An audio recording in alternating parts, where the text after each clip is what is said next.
రుద్రంలో ఏం చెప్తారు వినండి. రుద్రం అంటే ఏమిటో పరమేశ్వరుణ్ణి స్తుతించారు అనుకుంటాం, కాదు.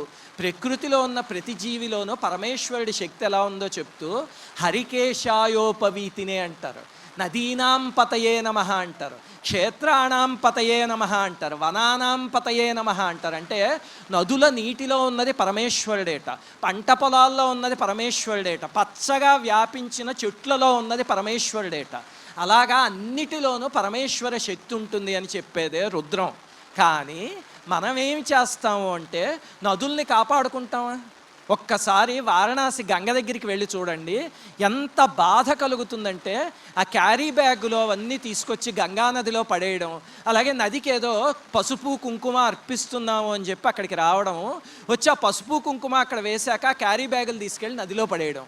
అలాగే ఇంకా ఘోరం ఏంటంటే పసిపిల్లలకి స్నానం చేయించేటప్పుడు వాళ్ళ డైపర్లు తీసుకెళ్ళి గంగానదిలో పడేస్తున్నారు. నదీనాం పతయే నమః అంటున్నాం, అందులో అక్కడ ఉన్నది గంగానది. అమ్మో పుణ్యం వచ్చేస్తుంది అని అందులో మునిగి స్నానం చేస్తున్నామే. మరి ఇలాంటి పాప పనులు చేస్తే పుణ్యం ఎక్కడి నుంచి వస్తుంది? చెయ్యొచ్చా? అలాగా ఆలోచించండి ఒకసారి. ఎంత పొరపాటు మనందరం చేస్తూనే ఉంటాం. అంటే పూజామందిరంలో పరమేశ్వరుణ్ణి చూస్తాం తప్ప ప్రకృతిలో ఉన్న పరమేశ్వరుణ్ణి చూడటం మనకు అలవాటు కాలే. ఇంకా దౌర్భాగ్యమైన విషయం ఏమిటో తెలుసా?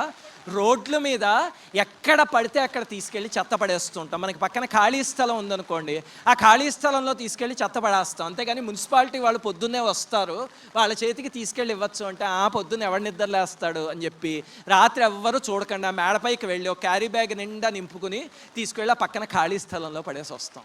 అలా మనం పడేస్తుంటే వాళ్ళు ఏం చేస్తున్నారు? తెలివి మీరిపోయి ఎక్కడెక్కడైనా స్థలాలుండి చెత్త పాడేస్తుంటే ఆ గోడ మీద శివుడి బొమ్మ, దుర్గాదేవి బొమ్మ, విష్ణుమూర్తి బొమ్మ, రాముడిది, కృష్ణుడిది, హనుమంతుడిది ఆ బొమ్మలన్నీ పెట్టేస్తున్నారు.